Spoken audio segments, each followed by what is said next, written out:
Sports exclusive preview of the 2009 ABSA Off-Road Championship. Ahead in the season, 8 races and 6 championship titles up for grabs. The most prestigious of these is the SP Class title, which last year went right down to the wire. The last race of the season with 3 drivers in the running. I'm Arnold Getz, with me Greg Melville Smith. The 2009 season production car chase is set up as a grand old battle with the big 3.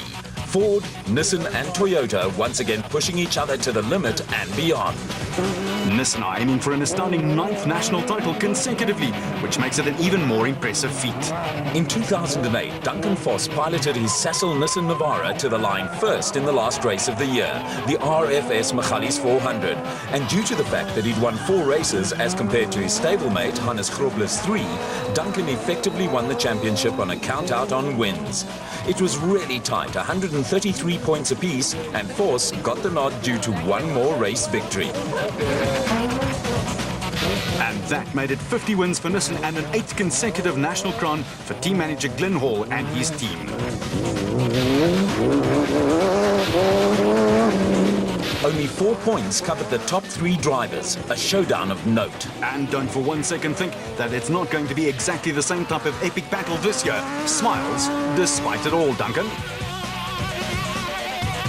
In Class D, experience or lack of it will play its part. The reigning champs, Henry and Maurice Zamatin, sit out this year, but that sets it up well for father and son pairing Cliff and Louis Weichelt in the N1 4x4 Toyota, who were 3rd in the championship chase last year. Talking championship, it was a tough grind in 2008, and rest assured there's more to come this year. The Weichelts nabbed a win at Sun City and finished strongly at the Toyota Dealer 400 and the RFS Michalis 400 in the last races of the season to stack up the points. The runners-up in the 08 was the Racesonics team of Kutsia Labuskaghni and Johan Gerwe in their trusty Nissan hardbody. And this crew is loaded with guts and experience in that very order. They bagged 3 runner-up spots and compiled 73 points in pursuit of the championship.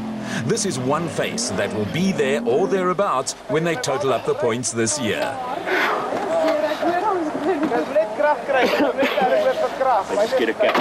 Class D was a foregone conclusion last year at the 8th and final race of the season, as the fire engine Red Ryobi Nissan team, Henry and Maurice Matten, had already made space for the silverware at home. They led by 35 points and had it all sewn up, and to top that, they were looking for win number 5 of the year. No doubt they'll be sorely missed by the fans, but not that much by their fellow competitors. The 08 Rookies of the Year, Dewald van Breda and Johan de Tooy in their Northam Toyota, have learnt a lot, and they too will be a factor.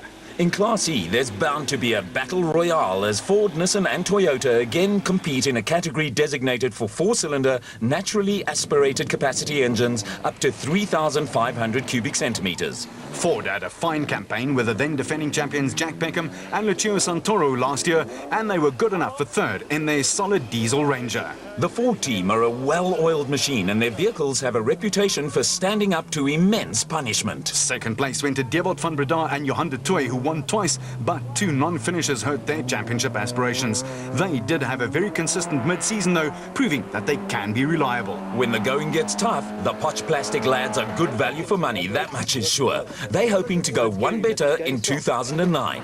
For Toyota, there was a lot to smile about. Jannie Visser and co-driver Yorks Leroux brought it home in 4th place in the last race of the season in 08 to secure a great Class E championship win. And the defending champions are back on the warpath again to try and successfully defend their hard-won spoils. Delmas couple Roman and Maret Poseidno dropped down from Class D in their Toyota to line up here in Class E and could bring a frown to Visser's brow. Now to the special vehicle season battle in 3 different classes. In this category, all the cars referred to as space frame vehicles, the competition is just as exacting and fast. In Class A, there are several title contenders who are ready, willing and able to topple the reigning champions. Last year's 3rd place, Terence Marsh, has moved to the comfort of an enclosed cab and an SP class car drive. With Gary Bertolt also finding greener pastures, the door is wide open, perhaps for someone such as former champion Shamir Variawa, who mounted an incredible challenge mid-season. Were it not for a failure at the last race of the year, Shamir and co-driver Siegfried Rousseau in the big Total Motorsport Porter with its 7 litres of raw power could very well have been the champions. As it is, their win over 1,000 Ks in the Kalahari Desert confirmed that they like it when the going gets tough and they need endurance. As for the reigning champions, Collie and Quinton Sulwald from Palabora, they back 2 wins and an incredible run of 8 consecutive finishes meant that they could celebrate a 16-point win at the end of the Absa Off-Road Championship season. The Silwalts are tireless workers and would have spent copious amounts of time working on their back in the off-season to ensure that they will again be ultra-competitive. They're bound to taste bubbly again this year, and they'll come out with confidence knowing that they are the champions. In Class B, it was also pretty close last year, and guess what? We can safely predict that it'll be more of the same in 09. The Keymax bat with former champion Jan Kraai and defending Navigators champ Tito Voigt will not be lining up this year. And with his great record and 2 victories last year, the Class B lineup surely will not be sorry to see him go. Have you had problems with the dust? Yeah, we had some problems, yeah. But if you're looking for consistent performance throughout the season, Giel Nel and Dion de Kock in their Luke Salco Truggy with its 2-litre engine is always very good value. They finished all the races last year bar 1, and that was in the desert. The Little White Lightning was only 15 points short of winning points total in 2nd place last year.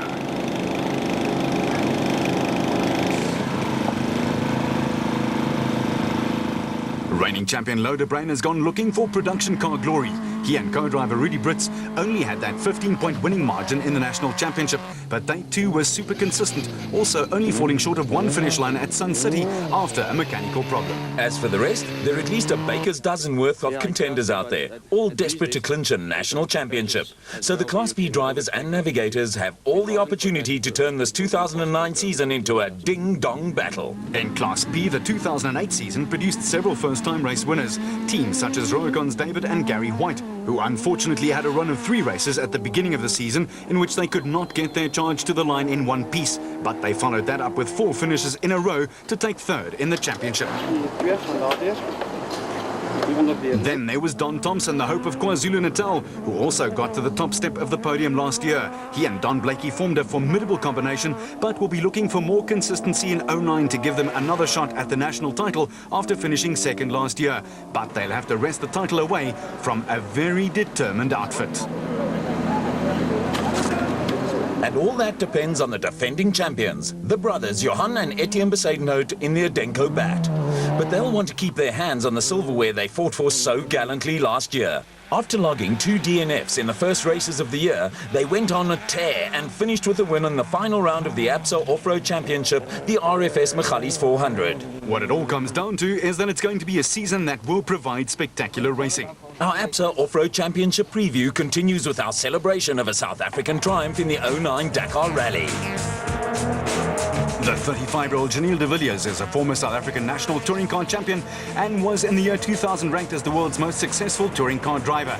It was also one of the years that he clinched the National Off-Road Championship crown, and just 4 short years later, he took his first top 10 place in the world's most grueling off-road race, the Dakar Rally. The fact of the matter is that Janiel cut his off-road teeth on the South African Rough and Tumble series before he was snapped up by the Red Bull Volkswagen Touareg team, who not exactly short of money, even in financially challenging times such as these. They saw the potential of this product of Robertson in the Cape, and within 3 years, he was on the top step of the podium in 2009.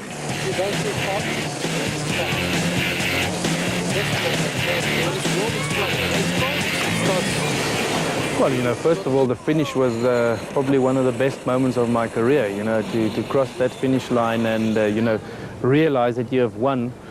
The Dakar Rally is, you know, it's just really an incredible feeling, and, you know, something that it's difficult to describe in words, you know, not only for myself, but, you know, for the whole team. I've spent so many years trying to win the rally, you know, and to finally been able to do it, you know, it's just a wonderful, wonderful feeling, and, you know, I'm just really so proud to be part of it. Being first South African to do it's just unbelievable. You know, as far as the people go in Argentina, unbelievable. You know, the spirit they have. There were millions and millions of people. You know, at the start I think there was about 1 million people watching us, and then in all the towns, you just as like every town had a holiday, you know, and all the people next to the road supporting you, jumping up and down, and, you know, so excited to see you. And I must say that was one of the special moments of the rally, you know, every day seeing the people, seeing them so happy, you know, and so cheerful. It's really special to drive in front of such big support. Was it tough in Argentina the first time out? I think it was quite difficult, purely because it was the first time in a new country. And it's always difficult when you go to a place the first time. You know, even back in the days when I was racing touring cars, if you go to a new circuit, it's always more tricky the first time than when you go back the second time. And you know, the same goes for this rally. There were some different challenges that we didn't have in Africa. We had in the beginning a lot more roads to drive on, a lot more dust, which made it tricky. The dunes were obviously a lot different, very high dunes, much higher than we were used to. Some places the sand were much softer than we were used to. And of course we also had the other thing of the altitude we had to cross. You know, we had to cross at 4,700 meters, which is really quite high, you know, and it's difficult for man and machine. So there were some challenges, and I think, you know, one of the most difficult Dakars that I've done. How did the altitude affect you? Was it tough? No, not really for the altitude. You know, we did some altitude training beforehand just to see how we coped with the altitude, and we spent some days in Switzerland at a ski resort quite high up. You know, none of us really seemed to have any problems. Of course, you can feel the effects of it, but we didn't need to take any medication, luckily. Now that you've experienced the changes that the organisers were forced to make after last year's cancellation, well, due to political instability, would you like to go back to South America for the 2010 edition? I personally wouldn't mind going back to South America. You know, I think it was great having the rally there, and you know, from my point of view, the rally actually ran very smoothly over there. Of course, there were some difficulties with them having to shorten the stages because some of the amateurs purely couldn't finish the stages, you know. And I think they underestimated the difficulty of some of the stages. You know, although us as factory drivers and teams, you know, we managed to finish every single stage as it should have been. You know, it was a little bit more difficult for the amateurs, but I think the organisers learned from that, and you know, surely they won't make the same mistakes again. I mean, they've been organising this rally for more than 30 years now, so I mean, I think they will learn pretty quickly. And from my point of view, it'll be great to go back there again, you know, especially with the support we had. We say congratulations, and as someone who learnt his trade on the ABSA Off-Road Series, well done. No, thanks very much, and you know, I must just say a big word of thanks, you know, to all the support I got from back home. I think I got more than 500 SMSs, you know, it was impossible to reply to all of them, but you know, it's so great. And you know, to be the first South African, like I said, to win the rally, it's really a proud moment, and I'm so happy that I can do it for South Africa and for motorsport in South Africa specifically.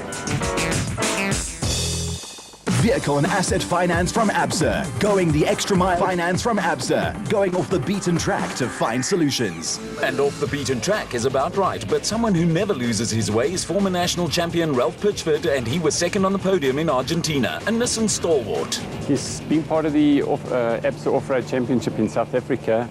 With the navigation side, we get given a road book, the GPS and the route is marked, which makes it a lot easier for the drivers and the co-drivers here in South Africa. Although it's a very tough championship, yeah, you know, the terrain, and that's like extremely hard, and that's a good test for man and machine. With the overseas racing, your navigation aids are very limited. You have a road book and you have very basic GPS.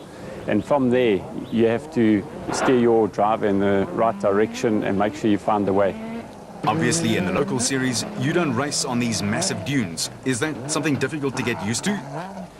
Yes, racing over dunes is extremely difficult. It's very nerve-wracking right in the beginning, the first time you crest some of those dunes, because you never know what's on the other side. And it takes a bit of time for the car to go over the dune before you realize what's on the other side. So, you know, we managed to do a lot of testing in Morocco and Tunisia, and we spend a lot of time in the dunes, so it definitely does help us. Ralph, please explain to us how you perceive the difference between the car that you would be in here in South Africa and then the car that you navigated in Argentina. The two cars are definitely similar. There's just a big difference in the price tag. The Touareg is definitely more refined. The suspension is a little bit better. It handles a lot better than the tight stuff. But all around, both cars are very good. Top speeds, tell us about that. Yeah, we restricted on the cars. We run an air intake restrictor to slow the cars down, but the top speed's around 185 kilometers an hour, but we get there quite quickly. For Nissan team manager Glenn Hall, the Dakar was a triumph. Well, the Dakar was just a fantastic event, first of all, and secondly for South Africa. I think it was great with Janelle and our own Ralph Pitchford first and second in the race. It was just a fantastic result. And then Ivar coming in fourth overall, and our second car with Christoph Holovic fifth. It was like a dream come true. It felt like we were first, second, fourth and fifth in the world's toughest race. But it was great. And great is a word you can apply to the ABSA off-road season ahead as well. We're going forward. ABSA's back with us. They've increased their contribution. They're really going to help make our off-road racing an even bigger spectacle. It's great also to have the manufacturers in that particular order, but Ford, Nissan and Toyota back on board with increased participation in the coming events. And then we also have some great new sponsors at event level. The event this year starts with the Edenko 400 in Darling in the Western Cape, and it's a new sponsor, it's a competitor, it's great to have them with us. Where are we going? We're really trying to bring our events a bit more in line with the Dakar. We're going to use the same route schedule as is used in the Dakar, the same marking. And I think that with respect to what's happened in the past, we're also introducing a higher level of professionalism into our sport. We will have a series director who will be going to every event. We have signed a contract with one medical company to look after, if necessary, medical problems on an event. We'll also have a chopper on standby. And then I think probably most importantly, we're going to make the events tougher. Our events that started going too fast, the cars were going too quickly, and we're bringing more skill into it. Not necessarily by making them rougher, but by making them tighter also. So we should bring down the average speed, but the spectacle will be there for the coming year. The growth in the series has been phenomenal, upwards in the SP and special classes. Well, we're very fortunate in our environment. The SP class in particular has grown, and I think we'll probably see an entry going from 15 to 20 this year. We do have some people moving from specials to the SP class, but also the growth in the specials is promising. Local manufacturers building cars locally, some of American design, but there's a nice industry out there building cars for off-road racing. I think the success of vehicles built in this country on the Dakar just lends a lot of credit to our industry here and to our events, and that people can really build and test cars in the ABSA Off-Road Series. The pipe opener, the new Edenko 400 in Darling in the Western Cape, will be very different. What does the Commission have in mind for the competitors? Edenko 400, I think we're going to surprise quite a few people. We've made the event a lot more interesting. It's going to be a change from what we've traditionally expected in the Cape. Also, I think that the Commission is striving to make it more than just a day at off-road racing. We were introducing other shows at the same event, and we're going to have some street rods there. I think we're going to have the Lumina Club there too. So we're wanting to attract more spectators to our events by not only showing them off-road cars, but also showing them other interests in our motorsport.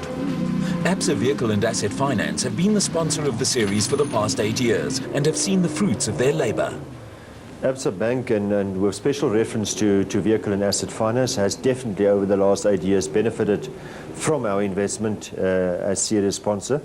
And the benefits really is mainly, first, it did cement our relationship with the manufacturers. And if I can mention three names, really, Ford, Nissan and Toyota, being associated with this championship, there were definite benefits in enhancing our relationships with these dominant manufacturers in South Africa. Secondly, as I said previously, South Africa is a car-crazy country, and being associated with this championship, it gives ABSA that top-of-mind approach when customers do think about this championship and when customers do think of acquiring any new vehicle in future. As ABSA Bank, we are quite excited about the future growth opportunities for this championship. And I must say, we also, after dealing with the association themselves, also supporting and as I said, excited about future development plans with special reference to new entries into these races. But I must say, if you look at the future growth, we would as a sponsor like to see maybe some more and new manufacturers participating in this event.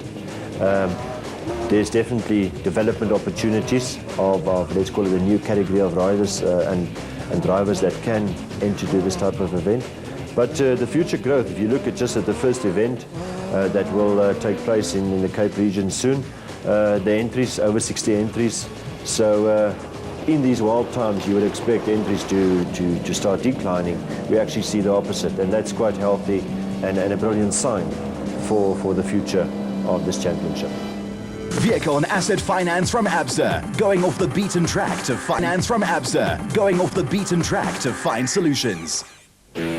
This is our look ahead at the 2009 ABSA Off-Road season. 8 races, more than 4,000 Ks of hard grinding racing, and 7 classes to be contested. In round 1 of the National Championship, look out for several new cars, as well as engines powering them to the line.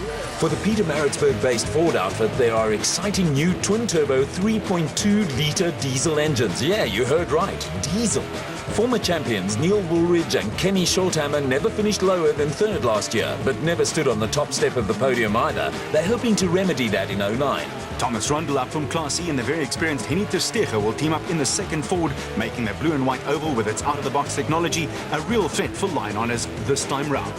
In Class E, they'll also trot out Bapi Robolusa, who with his experience will be the man to watch. The Ford reliability is legendary, and this combination will be tough to beat.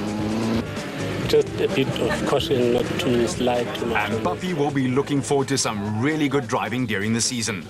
Another new Ford signing is that of Peter Ruthven and Deval Boshoff, who will be racing in the ex-Woolridge factory Ford Ranger. Well, I was planning not to race this year and sold my car end of last year, and Neil phoned me and convinced me to take his bakkie over. And that's how it all came about, that we actually now have 4 teams this year. I bought the SP and Lowe followed me and he bought the Class E bakkie. So this year the team is going to be me and Lowe competing in Class SP and E. And then Dave is going to stay in his Class B bat. So that's the team. We're going to have 3 cars in the team.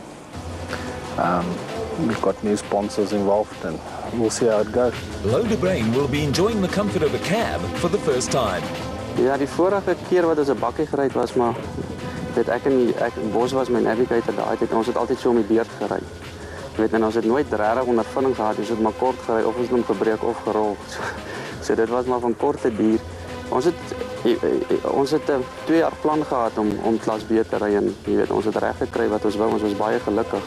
Seker maar meer genade as enigiets anders. En jy weet, nou het ons dis net weer, jy weet, dis iets nuuts en 'n ander uitdaging. En ek dink ons kry, dis lekker ook om sê nou maar 'n big daddy te hê soos Ford wat vir jou 'n bietjie help met tegnologie, wat jy kry jou parte en jou goed is bietjie goedkoper as wat dit in 'n frame is. So dis my een van die redes. Rian Greiling, jy het die afgelope jaar 'n bietjie diens gedoen en jou rol het gewissel. Vanjaar is dit 'n ander saak, nie waar? Dit sal nou die eerste jaar wees wat ek 'n volle jaar gaan navigate. Ek het laas jaar net vir Lou uitgehelp toe Rudy nie een races kon doen nie en ek het baie geniet. Ek het vroeër motorfiets off-roads gery en ek moet amper sê die karre is baie lekkerder en jy voel baie meer veiliger. Hy word nou 'n bietjie ouer, jy's nie meer so roekeloos as jy jonk is, nie. En die karre is baie nice. Ek geniet dit baie lekker. As 'n navigator is dit nou natuurlik 'n ander saak, maar vertel vir ons meer van die motorfietsse. Jy het hulle genoem, hoe dit gegaan? Ja, ek sal net sê goed, nee, maar oud mag probeer. Ek het vir Miller Moore Racing vir KTM gery. Saam met Graham McLaughlin, hulle hier local ou van Bloemfontein. En ja, van die dus freestyle off-road champ en van die nationals ook redelik goed gedoen. Maar toe ek in 2003 my eie besigheid begin en met die motorfietsse vereis dit nou ou's maar 'n bietjie skrikkerig, jy val, breek bene en daar's niemand om te werk nie. So besluit ek nee, laat ek my helm ophang. En toe het ek nou so 'n jaar of 2 terug vir hulle begin help met die aan die karre te werk toe Lou nog gebed gery het. En toe het hy nou gevra, Rudy sou nie hierdie jaar in Bloemfontein gewees nie. Toe vra hy nou of ek hom nie wil kom help met die navigating en ek het die geleentheid aangegryp want ek glo nie hy sal sommer so geleentheid weer kry nie. En ja, nou is ek hier saam met hulle in die span. The Ford stable will be hoping that that's exactly what they are, stable. They were oh so close last year, and they'll be racing with one eye on the prestigious manufacturer's trophy that was clinched by Toyota. Kobus van Tonda and Rian Guapa also had a super consistent season last year, and in their Unifreight Ford Ranger, they could step up yet another gear this year to challenge for SP honours. They take over Mark Ferguson's factory Ford, and this could make a world's worth of difference for them. The enthusiastic Graham Leith partners in car with Mark Lawrenson in the newly turned out Transcall Ford, which again could upset some of the big name teams and their championship hopes. Look out for number SP46, especially late season. It's a car that has stood the test of time, and Leith has the potential to be a winner. Now to the Nissan Challenge, looking for the 8th national championship win with 7 out of 8 wins last season. Glenn Hall